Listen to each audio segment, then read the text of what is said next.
Hmm. T'as vu Marina Abramovic, elle va faire une nouvelle performance. Qu'est-ce que t'appelles une performance? Si tu veux, une performance, c'est un truc qu'on n'a pas réussi à appeler autrement. Par exemple, toi, t'amènes un zèbre place des terreaux, tu verses de la bolognaise sur sa crinière, c'est une perf.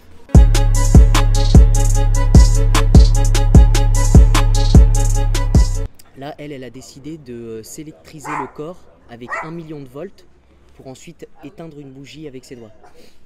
C'est une bonne idée, hein. Donc dans l'article ils disent qu'elle va utiliser une machine sécurisée. C'est vrai que je me dis moi si un jour je dois me brûler le corps, je préfère que le chalumeau il soit sécurisé. Déjà pour l'empreinte écologique et puis bon on sait jamais tu vois si tu veux le réutiliser derrière c'est quand même mieux. Alors ils disent aussi entre parenthèses que la machine doit encore être mise au point. Mais bon moi je pense que là c'est plus avec Marina quand même qu'il faudrait faire le point. Parce que si le projet c'est d'avoir les skills de Palpatine, faut lui dire à Marina, hein, Star Wars c'est lourd mais ça reste un film. Hein. Moi par exemple j'ai kiffé Les Infidèles avec le louche et Dujardin. C'est pas pour autant que j'ai frappé le cul de mon pote, tu vois. Donc, alors, je me la rate, mais c'est quand même la doyenne dans la discipline. Hein. Je veux dire, elle a 71 ans, elle a roulé sa bosse, puis elle a tenté des trucs. Mon pote à côté, Jacasse, c'est choupi. Hein. Par contre, donc dans les trucs qu'elle a tenté, elle a jamais fait semblant. Elle a jamais cherché à créer l'illusion. Du coup, je me dis, t'imagines si elle se lance dans la magie, toi t'es son assistant, style Thibaut oui, pour le numéro de ce soir, je vais couper ton corps en deux. Ok, ouais, cool. Et c'est quoi le truc? Comment ça le truc? Bah le tour de passe-passe, hein, je veux dire, il y a forcément un truc. Non, non, il n'y a pas de... C'est une épée, quoi. Je me demande si vraiment elle a un public, tu vois, si elle a des fans qui la suivent, qui sont là. Ouais, Marina, c'est quand que tu passes à Dijon pour boire du nitrate de sodium. Par contre, c'est sûr que son délire, il marche. Là, par exemple, elle va être accueillie pour le truc de la bougie à la Royal Academy of Arts de New York.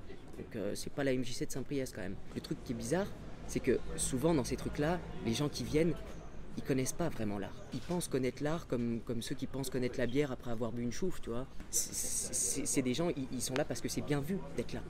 Parce que c'est bien d'être entre mondains, de s'étonner devant un truc qu'on comprend pas en dégustant des toasts à la figue.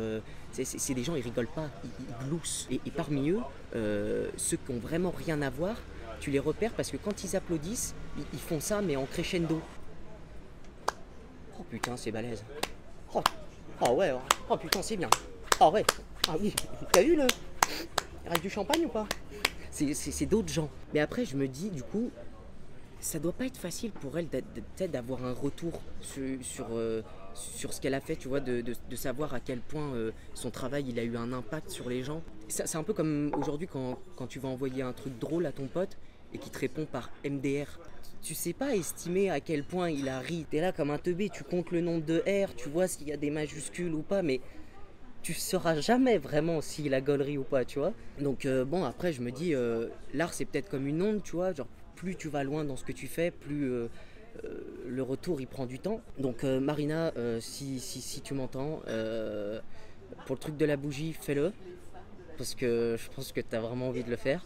Voilà, bon, il y a beaucoup d'émotions dans ce papier, donc là je prends une petite cigarette à cancer, ça me requinquer ça.